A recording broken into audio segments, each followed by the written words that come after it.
I am. We are. This is Norwood.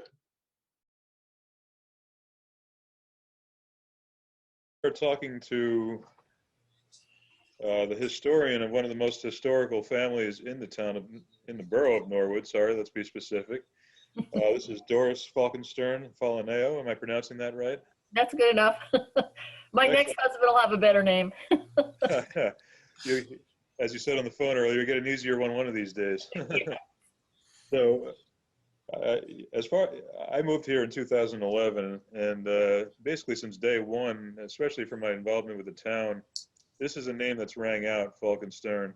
The first thing I'd want to know, and obviously there's a lot of history to cover, where did the Falkensterns come from and when did they arrive here in Norwood? So they came here. Carl and Henrietta Miller had a son named Herman, and Herman was born in Germany in 1844. He came over to the United States in 1870 and married Albertina Hopke, I think is how you say it, who was also born in Germany.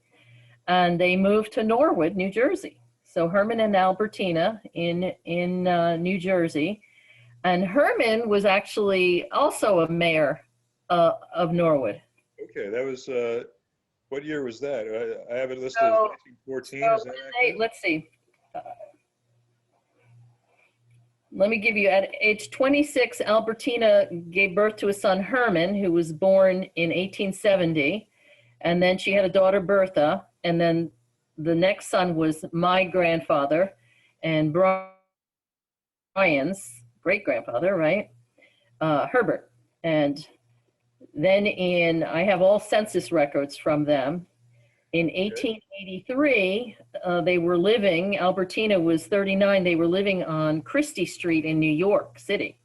Okay. And she had another little baby, Ernst, who died of meningitis when he was just a little baby. So there's really not much, that we, knew of him. And I only found him, nobody ever spoke of him before until I searched the census records and found him. Okay. So he was kind of like the lost little brother, I've kind of felt. He is actually buried in a Lutheran cemetery in Middle Village, New York, Okay. as are several of the other Falkensterns and Albertina's family. Okay. Do you have any sense of what Norwood was like when they And first moved here? this was the house on Christie Street that they grew up in New York. Okay, that doesn't. Jimmy took a lot of pictures and did a lot of research, on them. That looks similar to my father's apartment in Williamsburg, Brooklyn, that he grew up in, actually. This is a picture of my grandfather and grandmother and all the kids, and they look like they came out of the Beverly Hillbillies.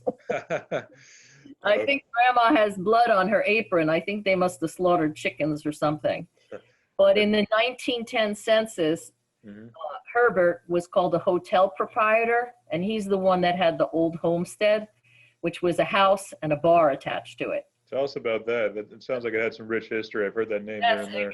It's pretty good. We have pictures of the old homestead. I have them here somewhere, and they're also in that book.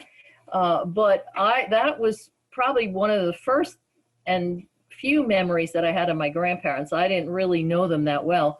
Actually, Brian's mom, Ruth, and his dad would be able to take, because they lived in that house. They rented that house, I believe, for a period of time. Okay. I don't know, Brian, did you live there?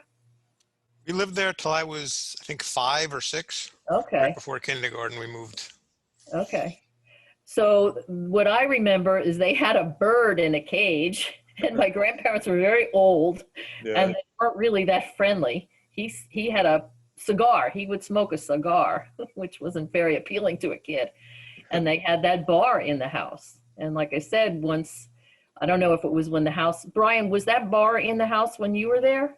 Or you might not even remember. I think the bar became my living room when we moved in.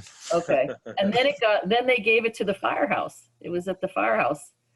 And then from there, I don't know what happened to it, but That was pretty cool. And people would come and go. I have pictures of old cars and the ladies in their hats and all dressed up and, at the old It's homestead. a place to be at some point. Was the place to be. When approximately when was that open? Do you have a sense of that?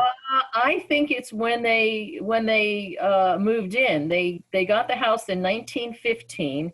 She got a mortgage for that property for $1,500 by the by the William Peter Brewing Company. Okay. So I believe that was their hookup for the. It was 50 feet on the front of Chestnut Street and 150 feet in the back, and it had an old pump. Do you remember that, Brian? The pump for the water? Yep, in the backyard there. Backyard. I don't know whatever happened. And you were born in Norwood as well, correct? Me? Or you lived here after you were born, correct? Yeah. I was born in the Holy Name Hospital in Teaneck, but all Okay. those kids, the 9 brothers and sisters, all lived in the town of Norwood except for Aunt Lillian. She lived in Dumont. She was the renegade. Rebel. But my dad lived on one house in High Street, and then there was a 2-family house, and 2 of the other brothers, a brother and a sister, lived there. Down the street, Uncle John built his house. Up the block was Uncle Herbert, and then my father eventually built another house up onto Norwood Place. Do you know the address for Old Homestead? Where was that? Was The old located? homestead was. It was Chestnut Street. I don't Yeah, remember it the was number. just Chestnut Okay, Street. okay. I don't know if there's an actual, and I believe the house was knocked down. Okay, Yeah, because I'm sorry. Go ahead, Brian. there's like a little gray, I don't know what it is, some kind of gray company factory there now. Oh, It's kind of catty corner to where the soccer field is. Okay. Because when she had mentioned it became the firehouse at some point when we were speaking earlier, I was wondering because the current firehouse has something of a bar area too, but that's on Broadway. No, I think she was saying they gave the bar from the homestead to the fire department. Oh, I got you. Okay. yeah, just the actual bar itself. Okay. I thought, okay, I was confused. I'm glad we cleared that up. Because they were Now, big in the fire department too. I think he was one of the ones that started the fire department, right, Doris? Yeah, they were all firemen. This was Oh, wow. Grandpa's 50th anniversary with all the kids. Oh, what year is this approximately? This would have been that. I'd have to go look. My dad looks like he's only in his 30s. So. What do you? And remember I told you, these are the people, the guy in the middle is the guy that I talked to first to find out where the rest of the family. This is the Herman Falkenstern side. Okay. The first branch. This was the first people of that branch that I found. Okay. Now Herman. They're only Falkenstern allowed to wear jean shirts. I think so. Must have been. That's why we didn't talk to them. Was this They're big in the 1980s or denim. 1880s? that came in? Now, my understanding is that Herman Falkenstern was mayor at some point. Am I correct Yes. in saying that? Herman was mayor at some point. And What, if anything, do you know about that time period when he was mayor? Let's see. So Herman and Sophie, now this is the other Herman. So Herman repeats a lot. A good name. Herman and Sophia, that's the other Herman. So let's see.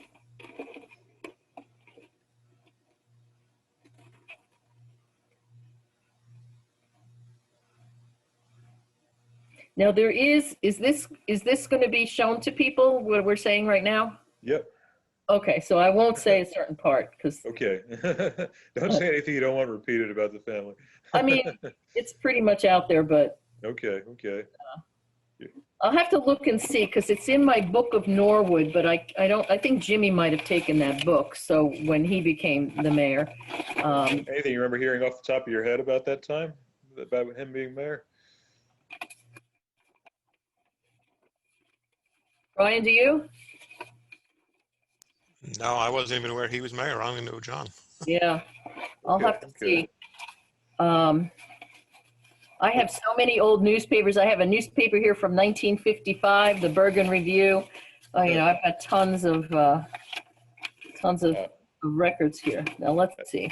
What year were you born? I'm not supposed to ask women that question, but just Oh to get no, a time frame. 1954. It was a very good year. Okay, On the okay. iconic highway this year, 66. Tell us about Norwood during that time, like your wonder years. What was Norwood like back then? Norwood was great. It was always such a great, you know, it's still so connected because we have Facebook pages, with our zip code. And Yep. anybody that grew up there, they just loved the town and the people. Everybody was like family. So we had a really big family. The Derricals had a big family. Everybody, kind of got together. They were all very political. They were all Democrats. And so Okay. when Uncle John ran for mayor, there was a big barn on the same property as the two-family house that Eddie and Allison lived in, and Pat and Glenn, and they recently sold it. But there was a barn on that property. It was huge. And next to the barn was a ball field. So they had these 3 big lots, and that's where all the kids came and played stickball. And in the barn, though, during election time, they would have all across one wall, all the voters in the town. And then if they were registered Democrat, Republican, Independent, and they would go door to door, knock on the doors and ask the people for their vote. And they would come back there and they would tally who they think, was going to vote for them. And the kids, all of us kids, got in the back of somebody's station wagon with these flyers for the candidate, and we'd go up and down. We called it Cornflake Hill off of Piermont Road, all those new houses. Cornflake Hill, they called it because they said the people, spent all their money on the house and they had no money for food.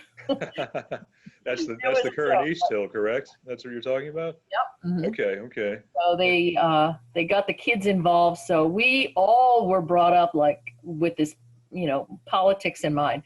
So I became the youngest secretary of the Democratic Club in Norwood. Okay.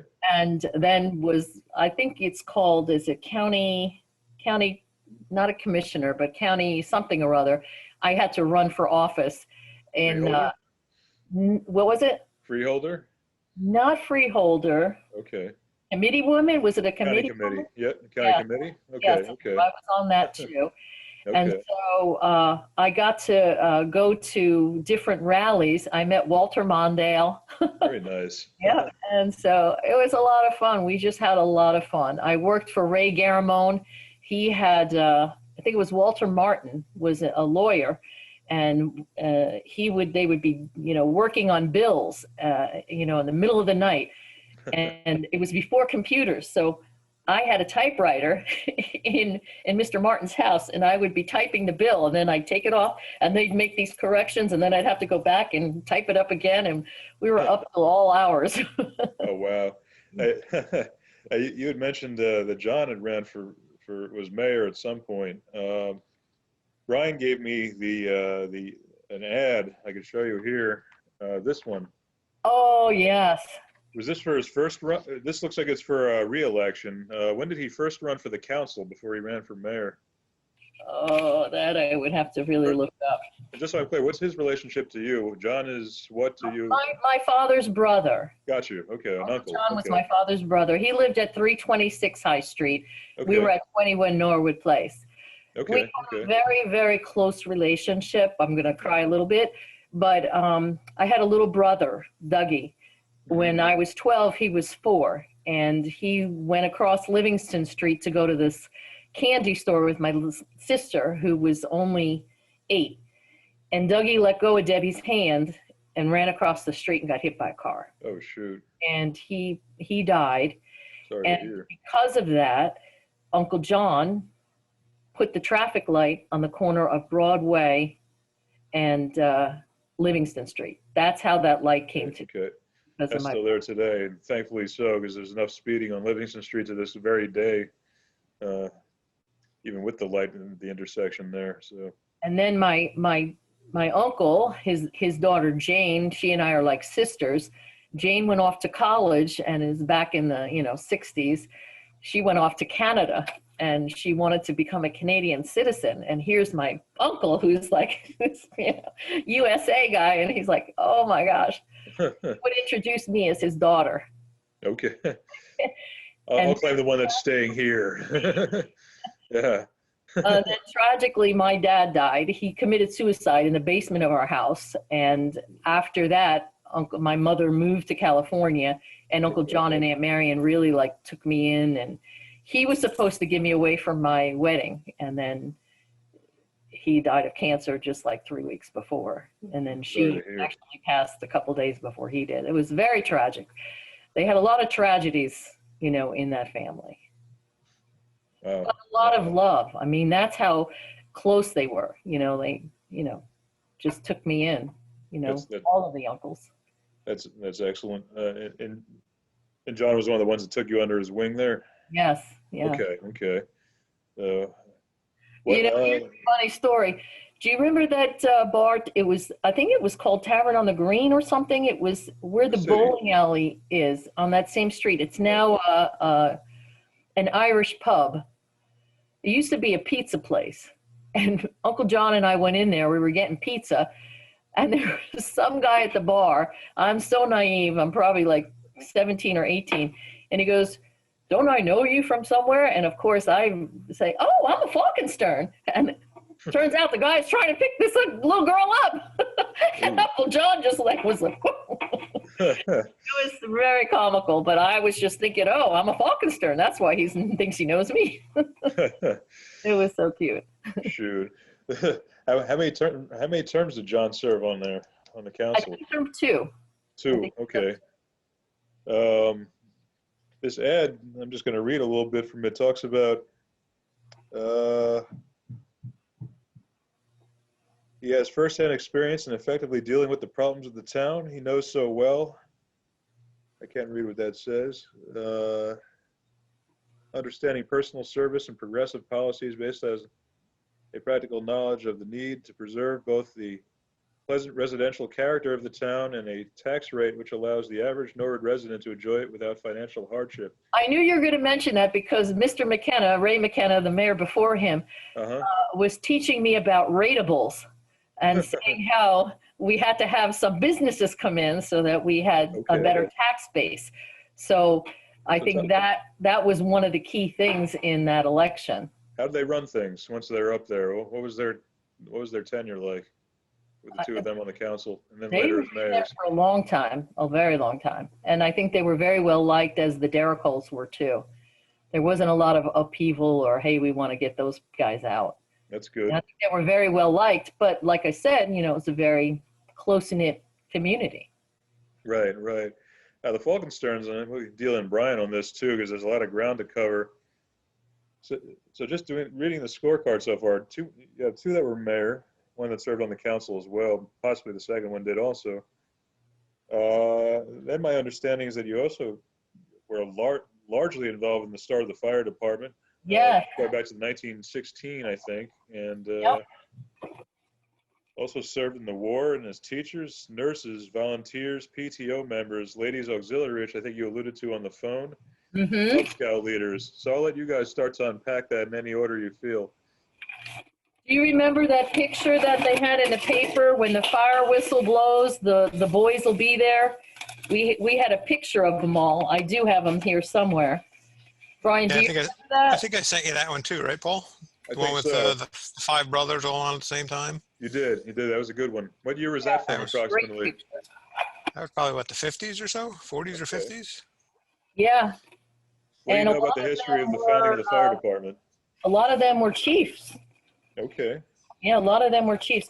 They were all very community-minded and also very good, I think, family guys. The boys loved sports. My dad and his brothers, they were part of this Red Devils football team. They have newspaper clippings about the Red Devils. The kids were all involved in sports, and the dads always came to the games. Even the girls were involved in sports. I played basketball, field hockey. My Uncle Rob's youngest daughter, Dorothy, got a lot of awards when she was in high school, you know, for sports. So they were very wholesome, I guess you would say, although they did enjoy their beer. You could be both. That's the German side. Yes. Right. So what do you know about their origins with the fire department? I mean, how did they really get that rolling? It sounds like it really came together on your family's watch over the decades from 1916 rather, maybe through the late 1950s there. Yeah, I would have to look and see. I'm not 100% sure on that, how they got to be so, maybe it was because that firehouse was more or less the hub, Right. the social hub. You know what I'm saying? Because back then, well, there was one bar across the street from the firehouse, right? Was it Hassenstad's, Brian? Yeah, I think it was, and then became Cormac's, or Yeah, then it became Cormac's, and now it's whatever. But there wasn't a lot to do back then. There wasn't a lot of restaurants. I don't think there was any restaurants. Well, Villa Robato, up on Tapan Road. That's where I live now. It's Pan Road. Oh, okay. Maybe you're by the Villa Robato. It was right behind the school.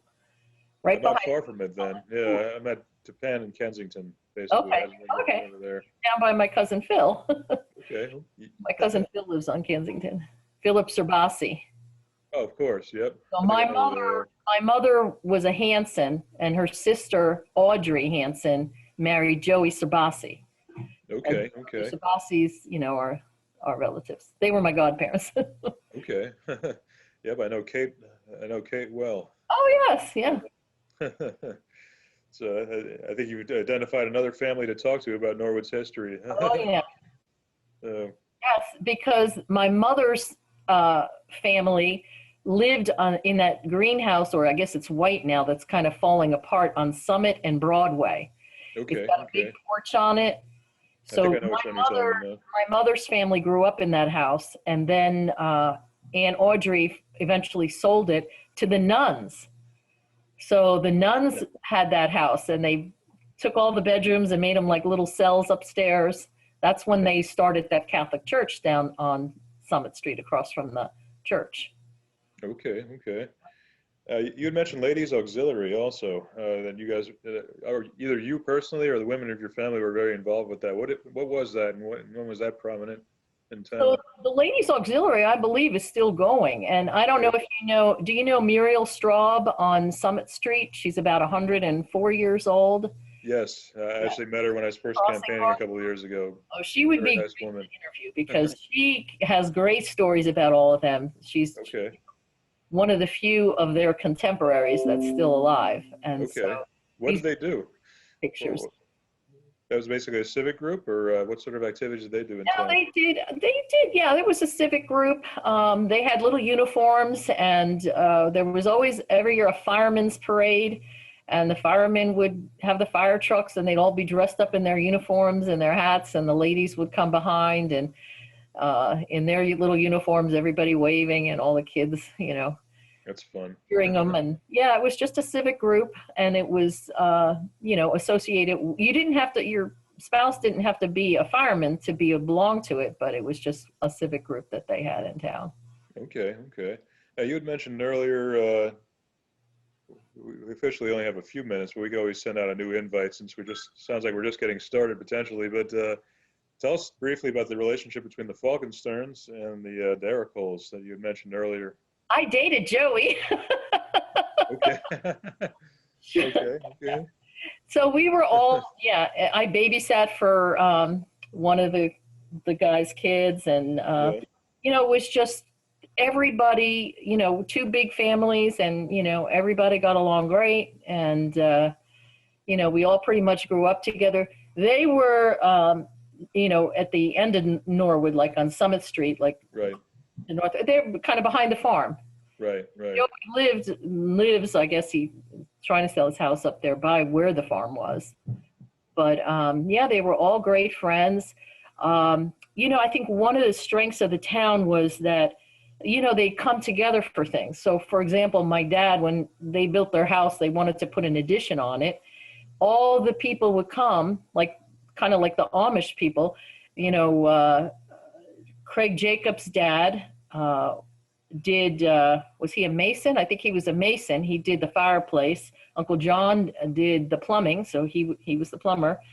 There was a whole bunch of other guys, and they just all came together and helped one another. You know, it That's was excellent. just that kind of a community. What about that the zoning board story you were telling me? Also, as far as the families interacting. Yeah, so that was kind of cool because my dad was on the zoning board, and What year was this, or what time frame? he probably was in his 30s, I would think. Okay. You know, so I was born in 54, so it would probably be, you know, maybe around the 40s or 50s. Okay. Okay. And what happened there? With And then that? Derek Hall, you know, the parents, the patriarchs, you know, they were speaking Italian, and they had a little house, and they wanted to build this farm, and they needed to get, you know, zoning passed to have the farm built, and they Right. did.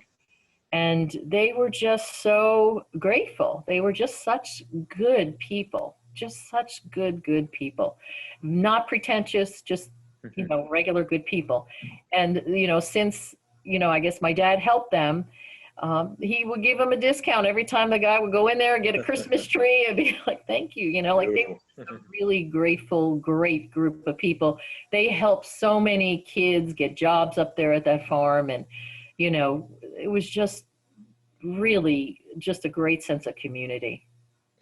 Excellent. Excellent. Now, you said you had lived here till about 1985, correct? Yep, I moved to Maryland with the now ex. Well, tell us about, what's that? Yeah. Tell us about Norwood in the 70s and 80s.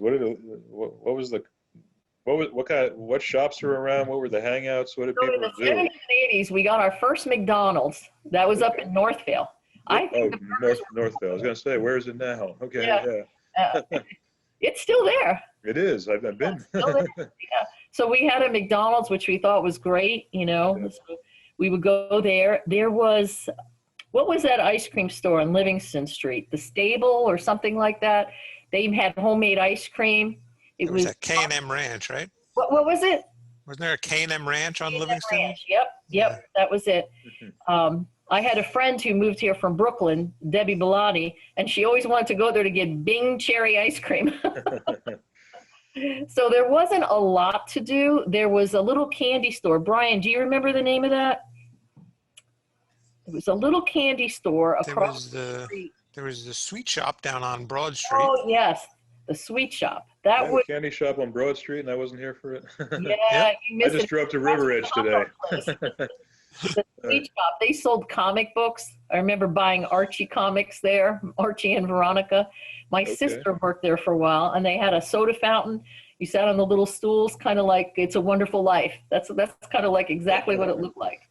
And people would go in there and, you know, get their little treats and comic books and things like that.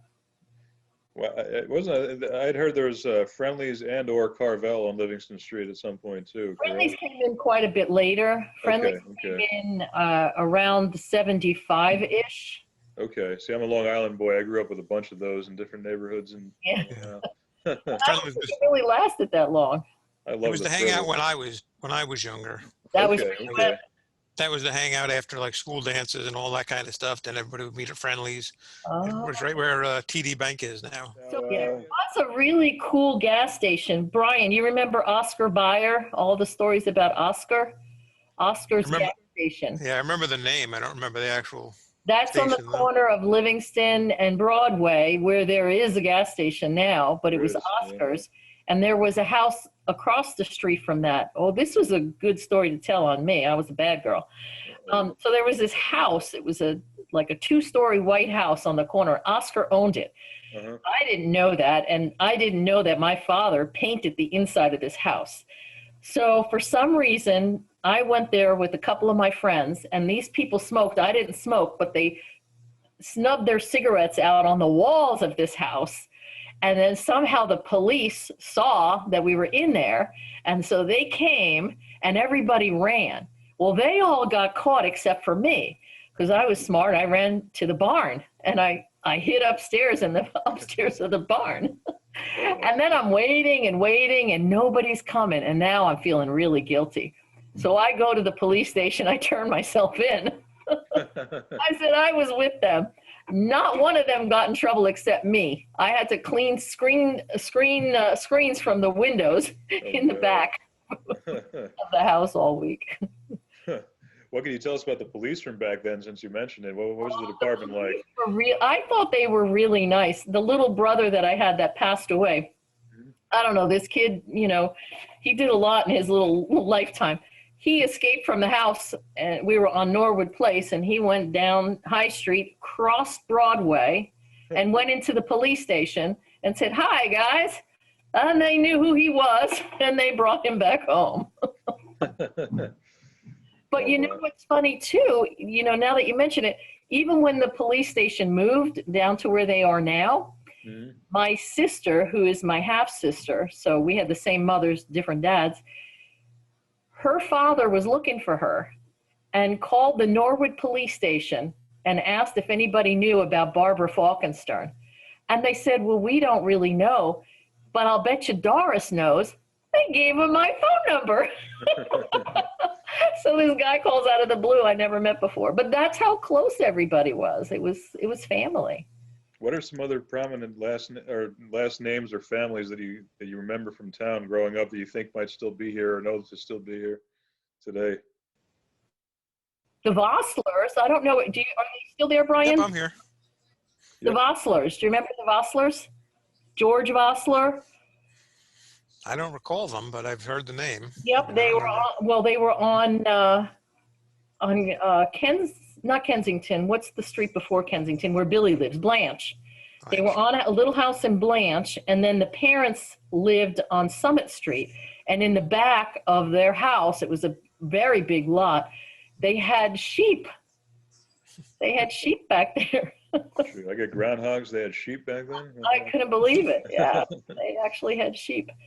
When my dad grew up on that house on High Street, he raised turkeys. Oh, those I still see. Raised turkeys, and they slaughtered the turkeys, and they had that's probably what was on my grandmother's apron. They were probably... Those things don't care around here. You could just walk right into them. They're like, "You move, not me." But even at our house on Norwood Place, he had chickens, and then, they built us a swing set, and my dad built a chinning bar in the back, and he chopped the head off the chicken and tied it up onto the chinning bar, and the thing would squawk around like a chicken with no head, literally. Well, literally, yeah. It was very traumatic for my little sister because she would not eat any meat for dinner because she thought it was all her chickens.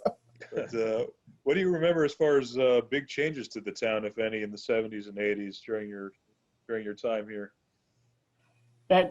Well, we had an A&P, which was kind of nice. That was there for quite a while, and then I think didn't it become Cost Cutters? A&P became Cost Cutters. Okay. Yeah, yep. And that whole debacle. So yes. He was there. We liked the A&P. That was nice. How do you lose an A&P? Why did they shut down the A&P? I feel like that'd be useful even today. That would be. I wonder why. I'll bet you Mike Straub knows, Brian. Yeah, probably. Why did they close? I worked there. I actually worked at the A&P. That was my first job as a cashier. Today we have Derrickle Donuts and a couple other places like that. What were some notable food stuffs or restaurants that were unique to Norwood when you were growing up here? I think that Stegman's, right? That was the ice cream place?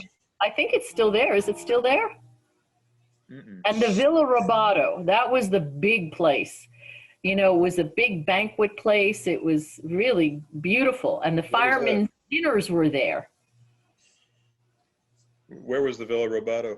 That's on Tappan Road, right behind the school. Jimmy has some pictures of that. I heard of something that went on fire. Was that or a different place? No, there was a place across from Derrickle's that went on fire. Okay. It was a seafood place. Did you say speakeasy? A what place? Seafood place. Seafood restaurant. Oh, seafood place. Okay, sorry.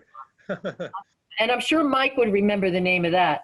But it burnt down, and my dad got one of the bases to the tables. It was like a metal base, and they had put a new top on it, and that was in our house in Norwood. The Falkensterns loved to play cards. And that Okay. was the little card table. And my mother, still had it. I think my sister might have it now. But that was a piece of memorabilia from the fire that When, when, happened in that restaurant. when did that fire take place? That had to be sometime in the 60s, I would say. Okay. Okay. We could probably look that up. Any backstory to that, or nobody really knew what happened? Oh, I don't know. Like I said, if you don't Yeah, want to say I it know. I on never heard camera, anything. But okay, Mike would okay, know. If there's something legitimately. bad that happened, she would know. Shoot. What about just to circle back to your to John Falkenstern on the council? What sort of measures? What do you remember? You mentioned the traffic light. Is there other things you remember that he helped bring into the town during his terms as mayor and council person? Brian, did he do the Kennedy Field? I think Jim said that he named that Kennedy Field. I I will think check that with Okay. Jim, but I think Jim said that. administration. And if you look at the monuments there, you'll see all the Falkensterns, and you'll see that missing branch, the Herman and that. Yeah, so they're on there. Okay. I don't know if this. I think the swim club came after him. Okay. When did the swim club come about? We have less than a minute, unfortunately. But what we could do, since you guys are game, I could send another invite to keep going for a few more minutes if there's. But Sure. I'll leave that up to you. What do you want to do, Brian? That's fine with me. Yeah. Why don't I do that? We'll talk until we're cut off. So tell me about the swim club while you have some time, and then we'll pick it up. Are you guys a member of that swim club? Yep, we have been for the past, not when I was younger. My family now has been. When we Okay. were younger, we weren't, but it was definitely there when I was younger. So I remember Trudy Orts was a member. The Orts family was a member. So that had to be, I would guess, in the 60s. 60s is when it was open. I think pretty much a lot of that. And I believe, my Uncle John's sister, Aunt Dorothy, she married Heffernan. Okay. Sorry, when we cut out, you were talking about the swim club. So Yeah. was that an act of the council that got that started, or how did I that get believe started? so. Okay. Okay. And okay. And so what were you showing me? And then what were you showing me just there? This is the fireman. My grandfather. It says this is a clipping from a newspaper. It says one man's family is a vital part of Norwood's firefighting unit. Pictured with his 5 sons is the Herbert Falkenstern Sr. So Excellent. that was my grandfather, with a record of 44 years of service. Wow. What year is that clip from? This is, oh, they're bad. They didn't have, I don't see it on this one, but I know I have a paper copy of it. Okay. There's also a clip on the Norwood Red Devils. So this was that football team I was telling you about. Okay. They opened their 1936 football season last Sunday. So that thing had been going on for quite a while. Oh, And wow.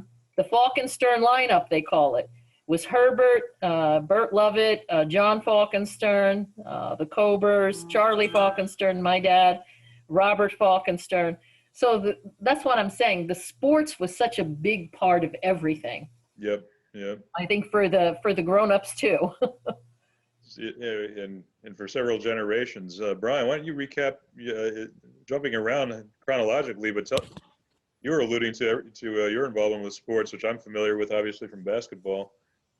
But give us your history in a nutshell. Yeah, I've been coaching them since my kids were younger. I played, little league and soccer and stuff when I was younger. Played 1 year of football in high school, but I've been doing more of the coaching and stuff like that. Both my sons played since they were flag football and on the Raiders all the way through. My youngest one is now a freshman at the high school playing football. They both played 9-10 years on the Raiders. Oh, And I wow. coached the whole time with them. So How many championships are attributable in whole or in part to Falkenstern involvement? well, just over the past, for those two, I think they each won my My younger one might have won the Super Bowl twice, and my older one won it once. Wow. Okay. Okay. See, And the I'm funny sure thing about, trophies in there. I think there's trophies in the borough hall there, right outside the courtroom, that have there everybody is. else's names on. I think my mother's on one of them for softball. Dorothy's on one of them. Yeah, Dottie. She brings some athleticism to Norwood too. And here's my cousins. They were all on the baseball team. What was the baseball team called back then? So this was Twin Valley. Okay. This When did it Falkenstern means baseball, as Norwood family proves. So they were Twin Valley League, or the Falkensterns, as this thing put them. They all had Norwood written on their shirts. So do you have a recollection of when it actually became the Raiders from the original team name?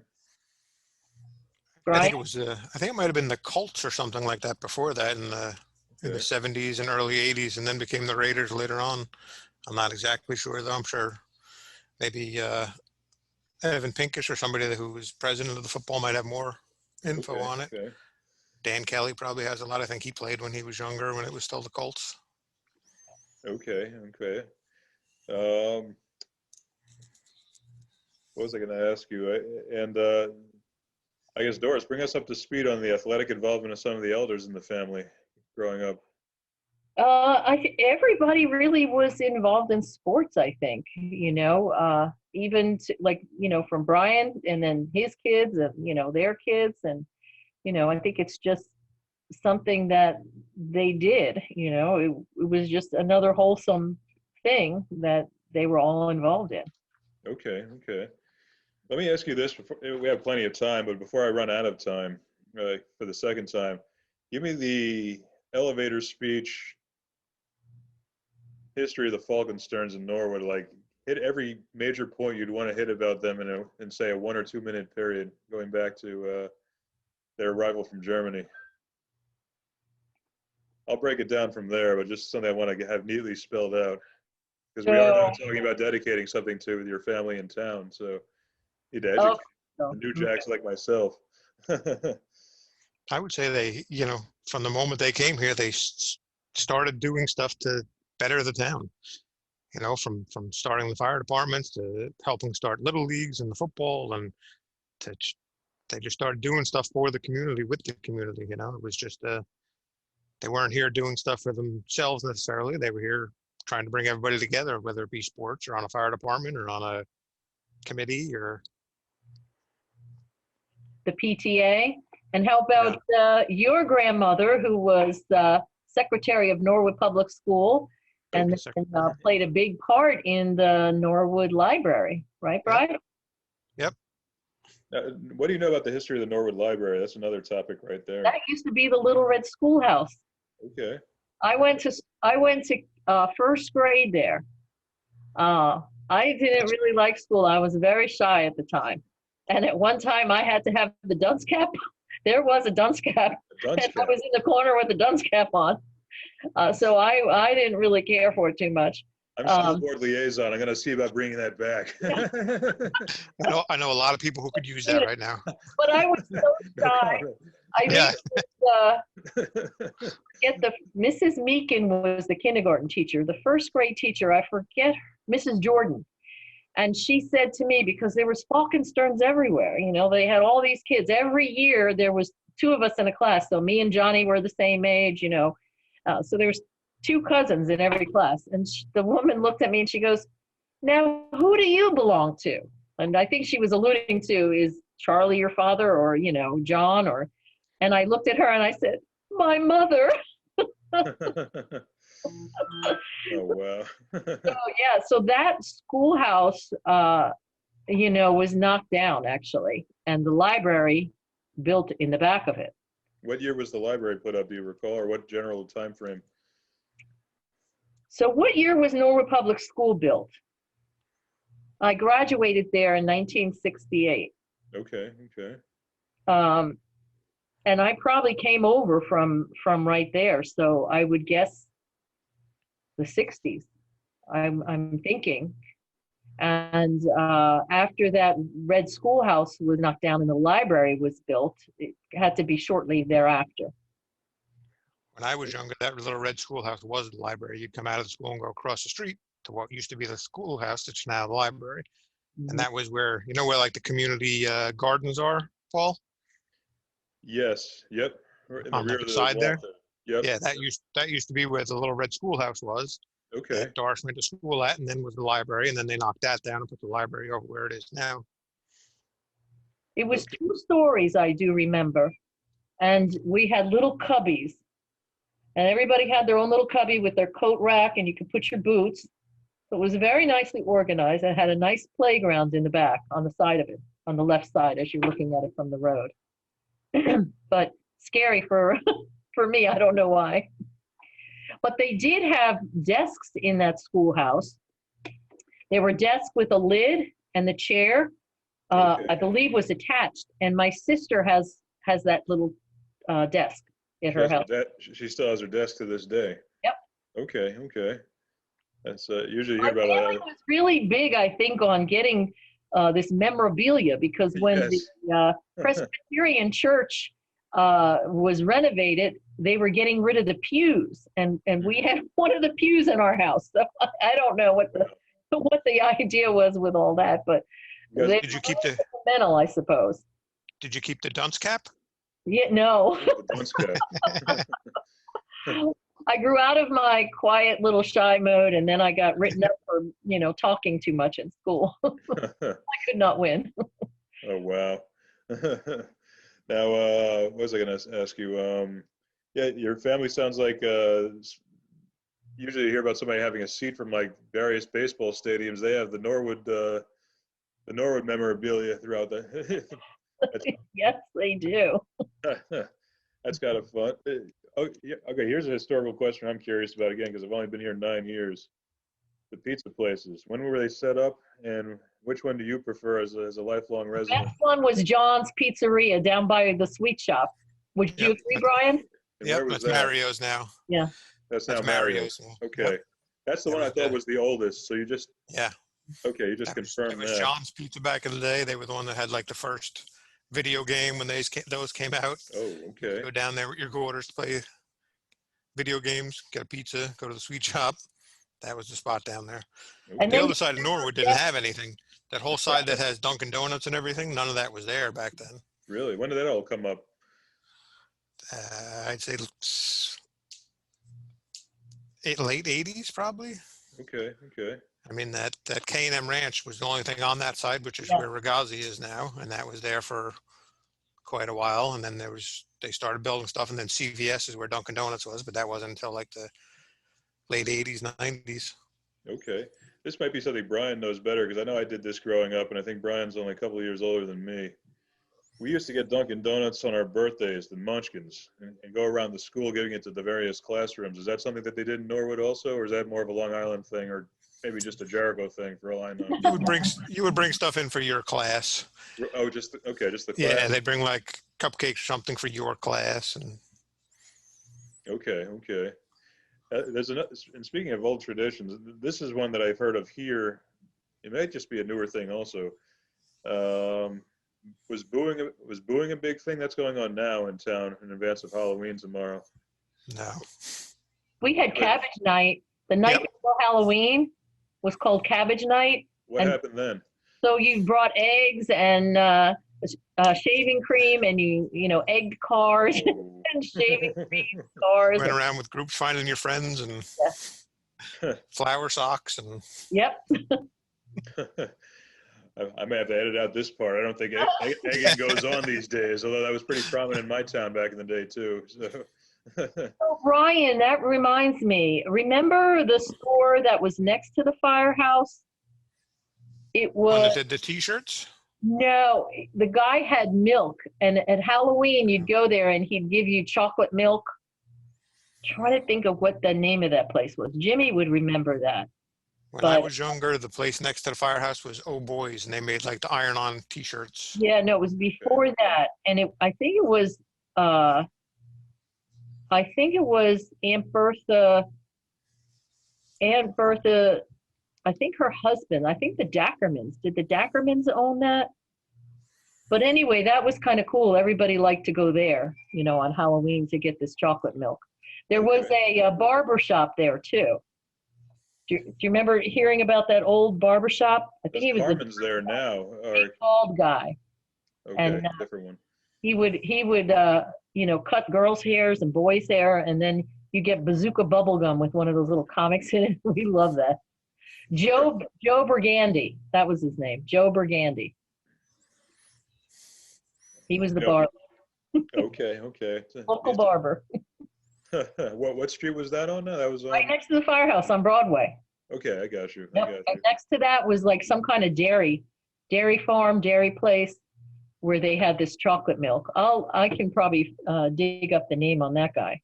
But he was so nice. We liked going there. Sounds like Broadway was more commercial back a couple decades back. Now it's all Livingston and Broad. Mm-hmm. Is that accurate? That's probably true, yeah. What was Livingston in the 70s and 80s? What was going on there? Not really much. Well, no, 70s and 80s, yeah, it was. What 70s and 80s. That was they the had like the cross cutters and the A&P and the Carvel. There was I love Carvel. Some kind of lighting place was over there. Krell Lighting or something was right there. Okay. There was a candy store there too that everybody went to. And then there was another guy who had a store that sold electronics, like little portable TVs and that. And I remember one year my father bought my sister and brother and I each our own TV, a little black and white TV with rabbit ears. And I don't know why, but it made my mother very mad. We all had TV. For just little black and white things. Here's a question I just thought of, because both of you were very involved with athletics. What was the town that really got everybody, like, we got to beat on this town? Probably Closter, would you say, Bri? Yeah. Closter's really the rival, and then you have, like, nowadays it's, it's like, especially like football, it's Norwood and Harrington Park against Northvale and Old Tappan. So it's like the Battle of the Valley, but that's more of a friendly competition because then they play together at high school. But Closter's definitely the more of the hated one. How did that come to pass? Do you know the origin? Probably. No, I don't know. What happened was the Northern Valley high schools, right? So we had Northern Valley Regional High School, Old Tappan, and then the one in, is it Closter? It's technically Demarest, yeah. Demarest, yeah.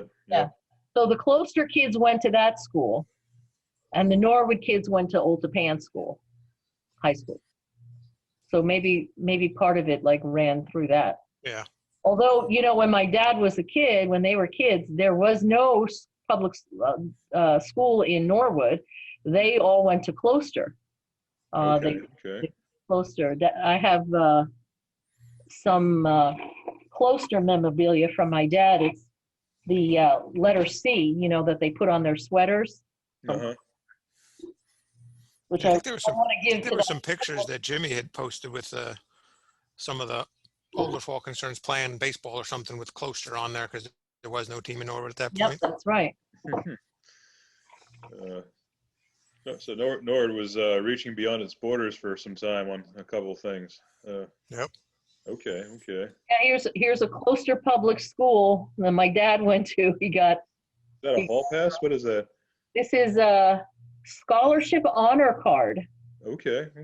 Bookkeeping 2, February 1930. Oh, wow. My dad was pretty good with numbers. I don't know if the rest of the guys were like that, but my dad could add up numbers in his head faster than you could do it in the old adding machines. Okay. And they were very good at cards, my dad especially. And I remember playing cards with him as a kid, and he could look at you and say, "This is what you have in your hand."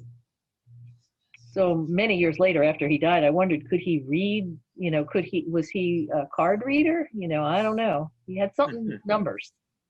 Okay. There was that big mirror behind you. Yeah, maybe. And the guys drove cross country. So Uncle Robbie and my dad kept this little list of what they bought and how much it was. Okay. So gas, $3. Eats, $2.04. So this is like on a typewriter. I'm sure my father was the one that did this, and he's that little book. So it cost him $155.42. What did he buy for that much? He went across country. Oh, That was the whole trip. Yeah, for the whole trip. Okay. a gallon of oil, 60 cents. Wow. We mentioned it's your cousin Jim, right? That now lives in Virginia as well. Hmm. So how old is he? What years was he here? Is it basically overlap with you or a little younger? Or He left after his dad and mom died, and so they died in 1978, okay. the year I got married. They died in May. He had cancer, and they were so close.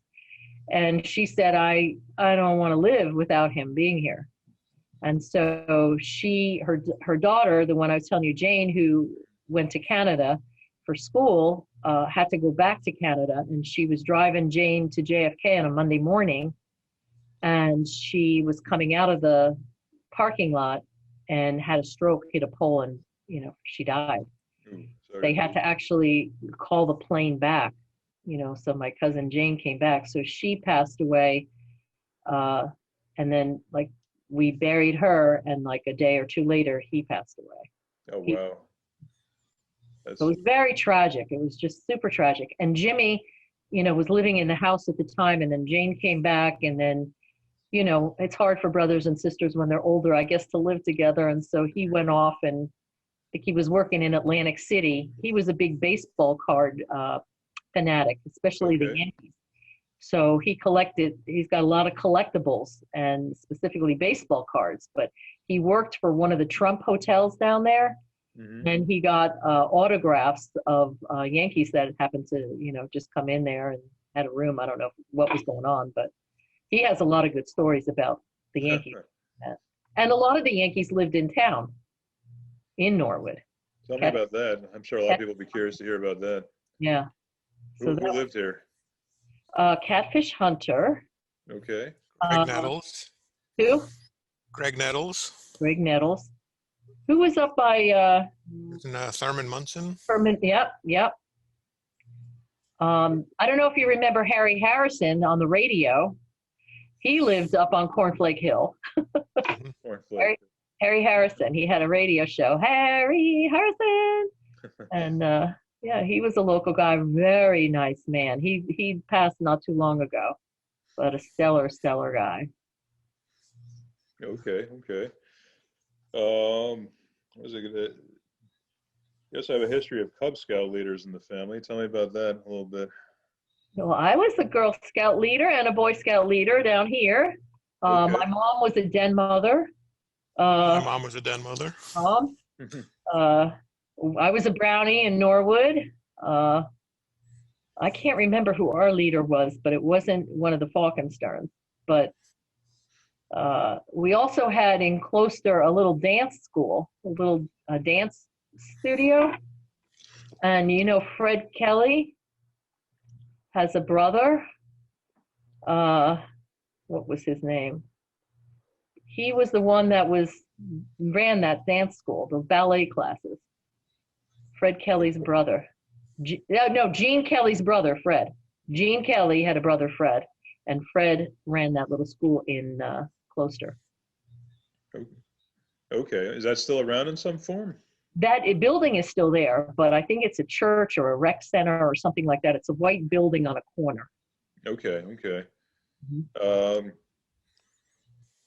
What are some other names that ring out to you from Norwood history? Like when you think of Norwood, like who are some of the prominent characters that you think of, or memorable characters? Provided you want to say them out loud, of course. That's the baseball players, right? I think Oscar Beyer, because his name was so cool too. Right. He had that gas station and had a house. I think he had chickens and stuff in his backyard too. The McKennas. Right. Tell me about them real quick. He was such a good man. He was the mayor, was such a kind person.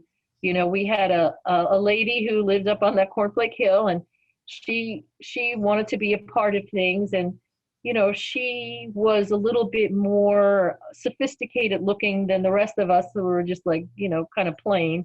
And I think people might not have liked, that she was so fancy looking. And he was like, listen, she wants to help, let her help. So he was such a kind man.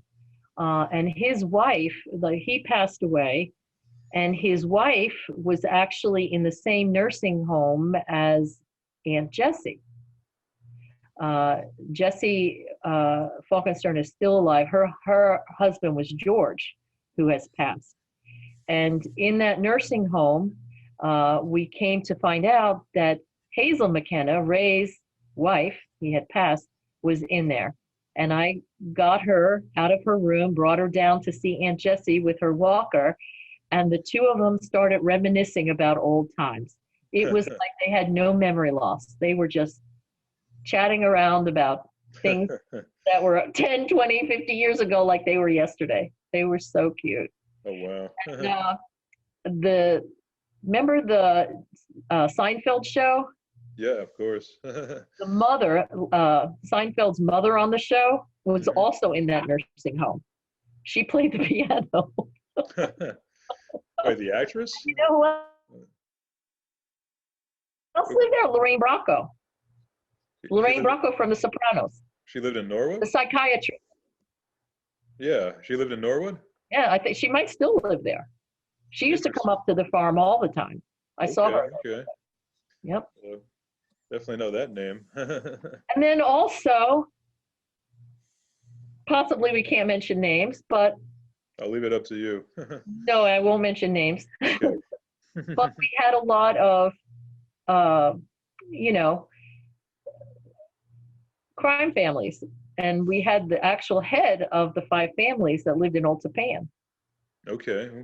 And then we had some other infamous people in Norwood that were involved in some crimes. Not so legal behavior. We'll call it the life, I think is the proper term. Yes. Yeah. But they occurred in New York, but it's well documented, so Okay.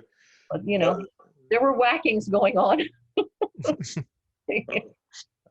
New ears. My father went up to this house, and it was very wooded, and then people jumped out and told him to get off the property. And then we got a postcard in the mail, and it had a bunch of poor people on it, from Appalachia looking. Okay. And it had a message on there,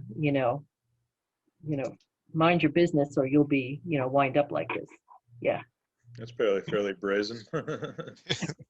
Well, we are a border town, so I guess it's a useful location for certain activity, depending what area you're talking about. I actually built a house across the street from there. The elevation was higher, so they could see. Okay. Yeah, I've had a couple of elders in town tell me allude to things from more of the Prohibition era. Is that something you heard anything about firsthand, or? Jimmy and I often wondered about that because of the bar there. Brian, did your mom might even know. I never brought it up with her, never really asked about it, but I would assume that they were doing stuff that they shouldn't have been doing during Prohibition, because that's around when the bar was there. So. Yeah. Okay. Like I said, the road wasn't paved, so they could hear people coming. Yeah. And they were far enough down the road where they could, do what they had to do. If it helps you talk more freely, I have a cousin, a distant relative that was allegedly involved with Murder Incorporated. So, and he was basically told at some point dead or out of town, and retired to Florida, and wasn't really heard from much from family again, but known to have died naturally, thankfully. Wow. Well, we went, when I was in high school, the alleged, what do I call them? The mafia, right? The kids. I think wise guy is a good way to put it. Okay. So we went to the hideout of the main guy. Okay. And by limo, and he was in Greenwich Village. And we went upstairs and plastic on the stuff. And he was a very nice man. And he was grandma there. And then we got front row seats at the Copacabana. Very nice. And Gary Puckett and the Union Gap were there, and he sang that song, "Girl, You'll Be a Woman Soon, Come Take My Hand," and he held my hand. I think I was the only blondie in the group. Hey, Brian, is she about to tell me that Nikki I sent her a bottle while she was there too? There you go. They grabbed a table and put it front row for them. Andrew, She right told this somebody to go way. get the shine box. Hey, they were good old days. Let's go over the border a little bit. Tell me about the old 76 before I get you guys in trouble. The old 76 has probably been here forever. So That has been here what do you forever. remember about that back in the day? We Was didn't that a really hangout? go there. We went to, what was it? There was a bar right around the corner from there. And that's where the kids, we hung out because we were, you Up on couldn't, 303 was that steak pub. huh? I said up on 303 right over the border, the steak Yeah. pub, or is it right there? Yeah, the Tap Hand Steak Pub. But there were dumpy little bars in, like, they weren't really fancy bars. But we couldn't drink in New Jersey until you're 21, but you could in New York at 18. And it was just a hop, skip, and a jump over the line. So I was going to ask you that. ID and everybody was drinking across the state line. Did you guys go to the city? Was that something you did growing up? I loved going to the city. So it was during the disco days. Okay. So, the hustle, we went to Adam's Apple. We went to all these clubs. And I remember one night getting ready to go to the club. And my mother's like, "Doris, please don't go out. That Son of Sam is there." Son of Sam was shooting people in their cars. I said, "Ma, don't worry. I'm not going to be sitting in my car." And you were blonde anyway, so. That's right. Oh, no. Nothing happened. Yeah. Where'd you guys go for prom? That's a random question. Rockland Country Club. Okay. We went to Rockland Country Club. Mhm. And we always, I was going to tell you this, after the prom, we drive down to the Jersey Shore. What town? Belmar. Okay.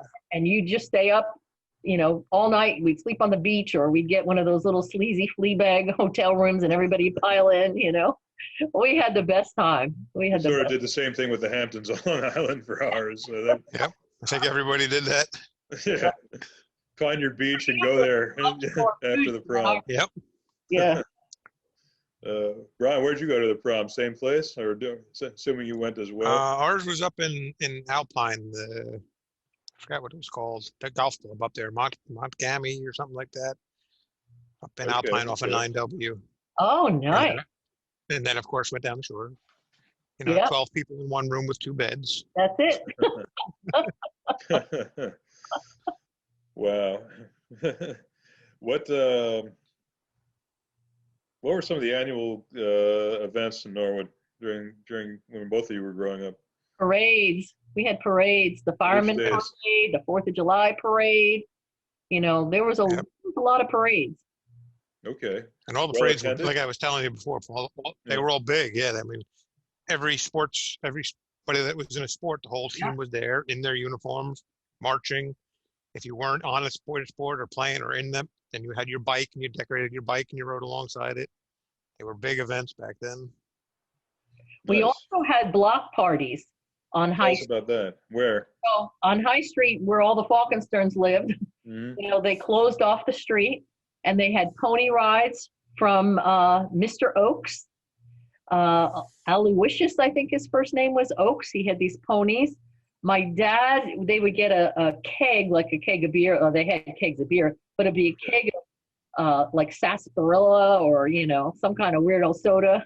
They'd have tables all in the street, and the guys would be grilling stuff on the barbecue and kids running around, and it was just so much fun. Jimmy has a lot of pictures of that, and even some videos. I saw some of those, that we had, but that was so much fun. The tables and chairs all came from the firehouse right down the street. That's fun. Now I think Norwood Day is a more recent addition. Was there a Norwood Day or something similar going back when you were younger? What's that? Not way back then, no. Okay. When did that start to come about? Was that in the early 2000s, or was that actually in the 90s or 80s? Okay, yeah. okay. Brian, do you remember when that started? I think that was early in Mayor Barca's administration. Yeah. I think it was early in Barsh's thing. They used to Okay. have like little things. It was not that was called like Norwood Day or anything. I remember we had like the bicentennial Okay.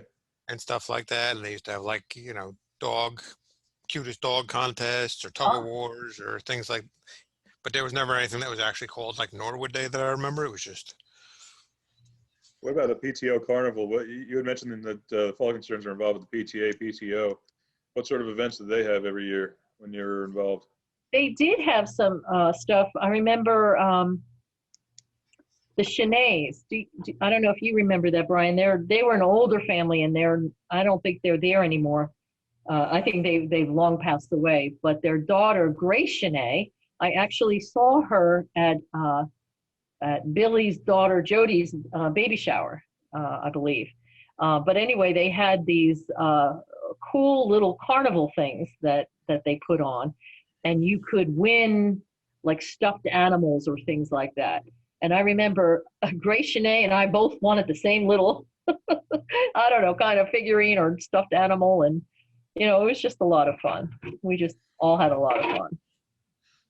Is there we any? had Oh, go ahead. the Norwood Day that we had was really like the Norwood Fall Fair, kind of like, I don't know if you went to the one we bought back this year. I was on the 8th grade committee this year and we bought back the Fall Fair, but that Okay. used to be a big thing back in the 70s and 80s after school. They would line up all the hallways with like vendors. There would be a bunch of food and stuff in the APR, and then the gym and outside would have bouncy houses and, throw the ping pong ball and win fish and win games and all that kind of stuff. That That's was like fun. a yearly fall fair thing. Since you're mentioning the school and some of their traditions, past and present, the clap out. Did you guys get the clap out at the end of Norwood Public School when you were graduating or Yeah. grading out of there? That was a fairly recent thing. That is fairly recent. Okay. Yeah. I love that. I really do. It's very. Yeah. I feel like that really first captured the moment for me as a graduate, and it's just something It's unique. It's like it's a special thing.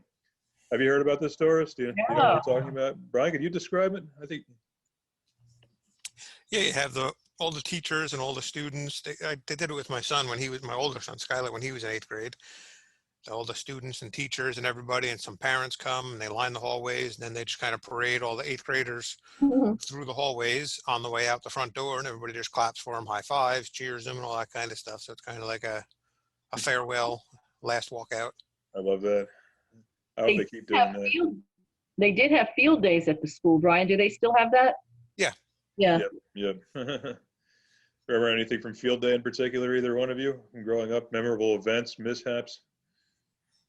No, I just remember the running. And then in the summertime, they had stuff at the school for the kids. I remember there was ping pong. I think it was just like things to keep the kids occupied, but it was all outside at the school. Okay. I don't know if they do that. Field day was a lot more racing and stuff. There was a lot of This was relay races and running and three-legged races and that kind of stuff. Yeah. Okay. Here's a good one off the top of your head. Most memorable teacher you had at Norwood Public School. Let's start with Doris. Probably Miss Beasold. Tell us about her. She was an icon. She was single. She was a single lady, but devoted to her students. And her handwriting was meticulous. It looked like the handwriting, that they have around the school on the walls. And every year, when the kids graduated, she would write you a note, signed by her to you specifically. She was just such a great lady. I feel like maybe because she wasn't married, we were all her kids. She didn't have children, but Okay. she just so kind and just so good. But she would tease us because, we'd be chewing gum and she'd call us Elsie, like Elsie the cow. Right.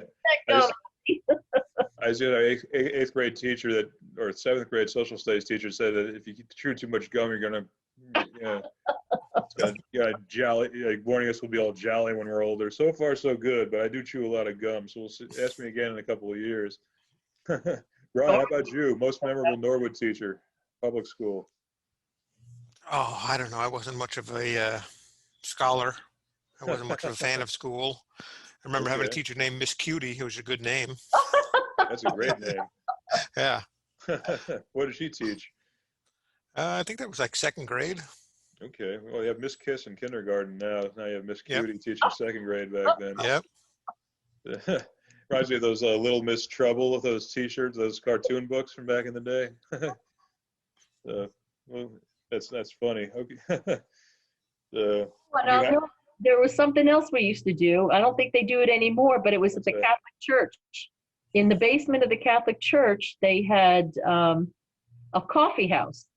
And so they have a band play, and this was in the 60s. I wasn't a member of the Catholic Church. We went to the Presbyterian Church, but it was open to anybody. And you could go in there and, listen to the band, and they had coffee and donuts. And, I remember going up and getting a donut. And, I ate my donut, went back up, and I said, could I have another donut? And they were so nice. They were like, yes, of course, And then the Catholic Church across the street in the school, they had CYO dances. Okay. And Okay. priests were in there, overseeing everything. Again, they got a bad rap these days, but they were so joyful, and they just seemed like they were so happy to see these kids, having fun, wholesome, supervised. And on Saturdays, they also had for the little kids cartoons. I think they had a screen, and the kids could go down there and watch the cartoons. They had popcorn, and so it was really like everything was geared toward like family wholesome things. You know what I'm saying? Yeah. Really, really nice. There was a lot for the kids to do. That's excellent. And that's actually probably a good place to start to wind down. We have about a minute left officially here. Closing thoughts. One or two things that may not have come up that you'd want us to know about Norwood history, or at least your respective times here. I'd say just a sense of community back then. Yep. Great place to grow up. I'm so blessed. Amen to that. I think that's a good place for us to wind down. And I can say 9 years in, I have a similar sentiment, and so do my girls, who are 9 and 4 right now. So goes quick. It does. It does. Well, sure. I thank you guys for taking the time. This is excellent, and I look forward to sharing this with people. Hopefully, you do too, and look forward to doing a number of the other ones, because I feel like we're just scratching the surface with your family. And perhaps after it comes up, they might want to know more. So stay tuned. Okay. But sounds good. Thank you, guys. This is Team Falkenstern, everybody.